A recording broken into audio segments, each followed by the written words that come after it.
¿Qué tal, jóvenes médicos? Vamos a continuar con los huesos del cráneo y en esta ocasión hablaremos del hueso esfenoides y del occipital, que son los que nos faltan para terminar los huesos del cráneo.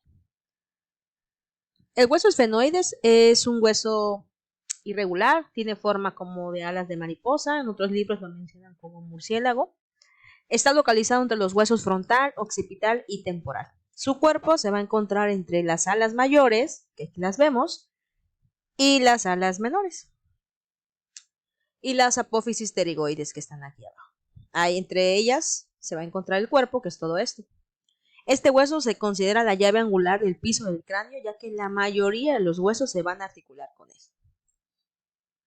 Y bueno, aquí podemos ver cómo es que se relaciona el esfenoides con los demás huesos. Aquí vemos que en la parte superior se relaciona con el frontal y el etmoides, a los lados con el temporal y el parietal, y hacia inferior con el occipital. Entonces, por eso es considerado un hueso angular, ya que la mayoría de los huesos se van a articular ahí. ¿Qué podemos ver en la cara anterior? Esa es la cara craneal. Y también tenemos una cara posterior. Ahorita vamos a ver en la cara anterior qué podemos observar. Vemos las alas mayores, las alas menores. Y debajo de las alas menores encontramos una fisura orbitaria superior, que pasan estructuras importantes ahí relacionadas con la órbita, con el ojo prácticamente. Hacia más inferior lo que son las apófisis pterigoides, que van a contener una lámina externa y una lámina interna o medial. Aquí vemos las dos láminas, una externa y una interna.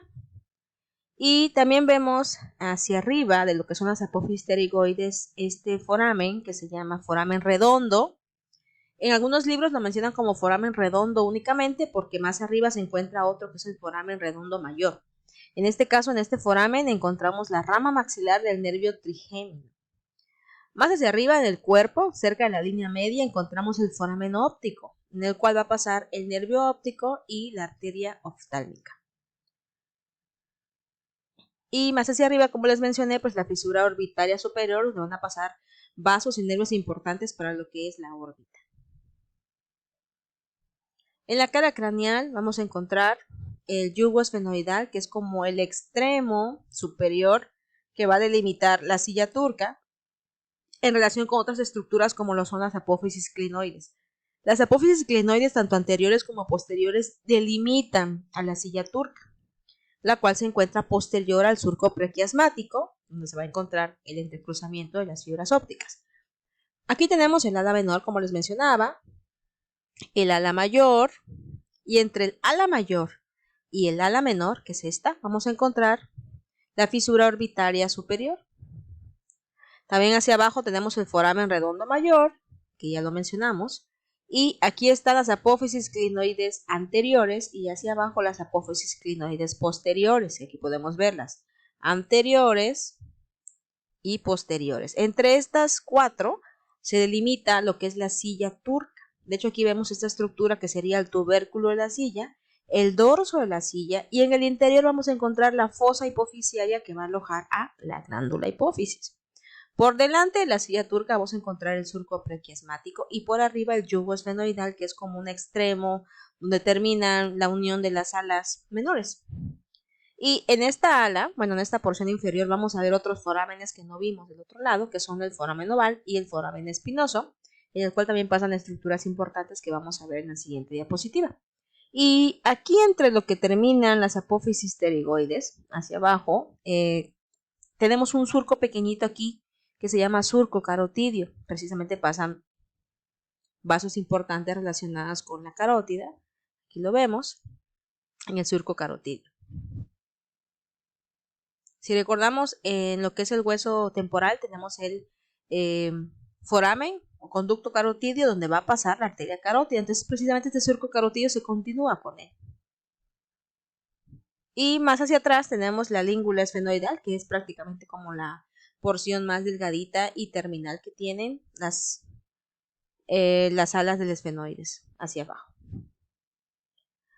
En la cara posterior tenemos una estructura importante que es la lámina cuadrilátera, esta porción de aquí. Esta lámina cuadrilátera es importante porque se va a articular precisamente con la superficie basilar del occipital. Aquí vemos la lámina cuadrilátera y aquí la superficie basilar del occipital. Se van a articular en esta zona, entonces por eso es importante y van a formar como una rampa que se llama a su vez clivus. Entonces el cuerpo va a presentar esta lámina cuadrilátera que se va a articular con la superficie basilar del occipital. Así es como se produce la articulación de los esfenoides con el occipital, que va a ser prácticamente, si recuerdan cuando vimos lo de las bases del cráneo, pues estas zonas van a delimitar lo que es la fosa craneal superior, la fosa craneal media, que sería todo esto, y esto a partir de aquí sería toda la fosa craneal posterior. Entonces, fosa craneal posterior, aquí sería la fosa craneal media, y hacia arriba la fosa craneal anterior. Entonces, por eso es importante esta fusión. Ahora, vamos a ver las apófisis clinoides, perdón, las pterigoides, qué estructuras tienen. Entonces, las apófisis pterigoides van a presentar a su vez dos alas o láminas, una externa y una interna, la externa lateral y la interna medial. El ala externa se va a relacionar con el músculo pterigoideo interno o masticador, y el ala interna, a su vez, la cara interna del ala interna va a formar la pared externa de las fosas nasales. Entonces aquí se va a insertar uno de los músculos de la masticación, que es el músculo pteroideo interno o medial. Y hacia arriba, donde terminan las dos apófisis pterigoides, tenemos un orificio en la base prácticamente de las apófisis pterigoides, que se llama agujero o conducto vidiano o pterigoideo. En este conducto vidiano o pterigoideo va a pasar el nervio vidiano. Este nervio vidiano a su vez va a estar conformado por la unión del nervio petroso mayor y el nervio petroso profundo. Aquí vemos el nervio petroso profundo, el nervio petroso mayor, que derivan a su vez, vienen ramas del facial, y el vidiano por aquí y se fusionan, ¿no? Y van a pasar en este conducto vidiano, una vez ya fusionados, con el nombre de nervio vidiano. Siguiendo con el esfenoides, vamos a ver que detrás de lo que es el limbo hay un canal transversal que se llama canal óptico prequiasmático. De hecho, aquí está la zona prequiasmática que les mencionaba, que posterior ya van a estar el dorso de la silla, la parte posterior de la silla y aquí la fosa hipoficiaria, ¿no? Donde se aloja la hipófisis. Entonces tenemos las apófisis clinoides medias, las posteriores y las anteriores. Normalmente solo hay apófisis clinoides anteriores y posteriores, pero algunos libros mencionan que también hay apófisis clinoides medias. En este dibujo no se notan, pero pareciera que fuera esta zona de aquí. Tenemos entonces al final de lo que son las alas, el foramen oval que les mencionaba que íbamos a hablar de él. En este foramen oval pasa el nervio mandibular. Más inferior encontramos el foramen espinoso, en el cual va a pasar la arteria y la vena meningia media. Aquí vemos lo del surco prequiasmático que está en esta zona. Por delante pasa el entrecruzamiento de los nervios ópticos y por detrás de este quiasma óptico, el entrecruzamiento, se va a encontrar la silla turca que va a alojar a la hipófisis. Y bueno, la hipófisis se va a encontrar pues en la silla turca, precisamente, exclusivamente en la fosa hipofisial, que a su vez va a estar dentro de la silla turca, que va a alojar a la hipófisis. Entonces, a cada lado de la silla turca va a estar limitada por las apófisis clinoides anteriores y las apófisis clinoides posteriores, aunque en algunos libros mencionan que también hay apófisis clinoides medias. Y se van a encontrar detrás de lo que es el quiasma óptico.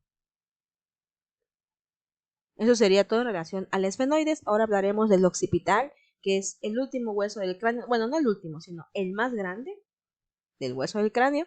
Y el último del que vamos a hablar, ¿no? Está ubicado en la región posterior e inferior del cráneo, entre los huesos esfenoides, temporal y parietales. Aquí podemos verlo en el dibujo, esta zona del parietal. Y pues la cara externa es muy amplia, como pueden ver, como les mencioné, es el hueso más grande del cráneo. Presenta 3 porciones, la basilar, la lateral y la escamosa. Esta sería la porción escamosa. La basilar sería más aquí abajo. Y la lateral, todo esto de aquí.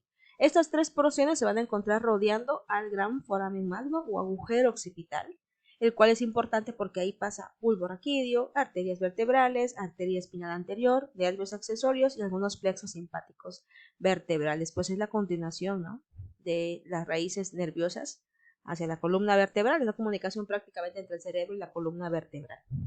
También tenemos hacia los lados del agujero magno los cóndilos occipitales, que también se van a articular con estructuras importantes. Vamos a ver más adelante con qué estructuras se van a articular.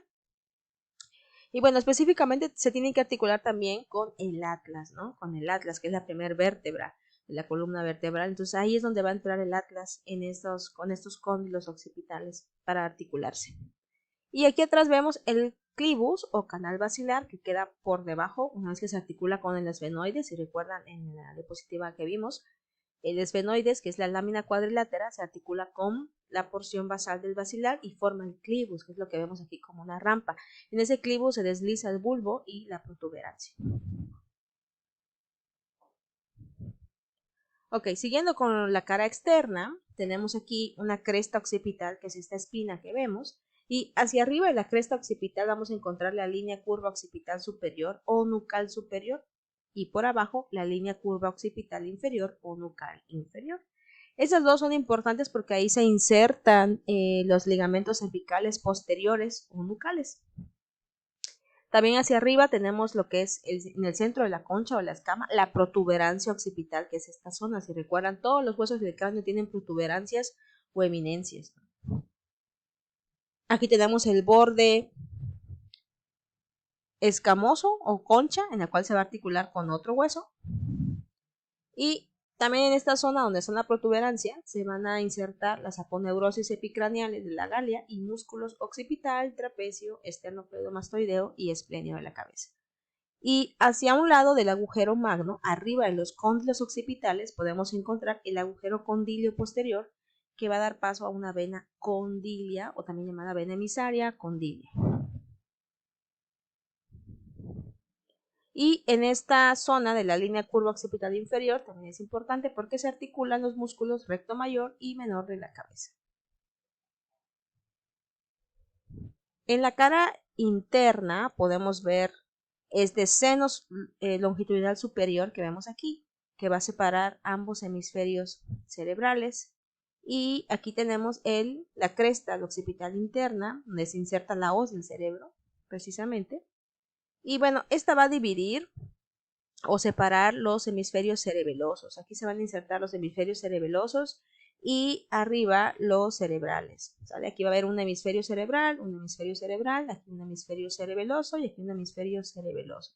Entonces estos surcos van a separar entre fosas cerebrales y el otro entre fosas cerebelosas, y este que está aquí, que es el surco transverso, va a separar entre una fosa cerebral y una fosa cerebelosa. Entonces, el surco longitudinal superior va a separar ambas fosas cerebrales y el surco longitudinal inferior va a separar ambas fosas cerebelosas.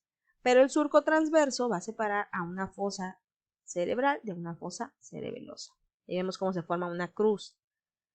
Y por delante del agujero occipital tenemos este proceso yugular, que es como se insertan algunos ligamentos ahí, unas estructuras importantes. También tenemos que en la superficie basilar es la que se va a articular con el esfenoides, ¿no? Esta superficie basilar del occipital, con la lámina cuadrilátera del esfenoides, ahí se va a articular. Y por debajo de lo que es el proceso yugular encontramos el conducto del nervio hipogloso, que va a dar paso al nervio hipogloso y al plexo venoso. Hay un conducto del nervio hipogloso mayor y otro menor. Entonces, seno longitudinal superior, seno longitudinal inferior y surco transverso.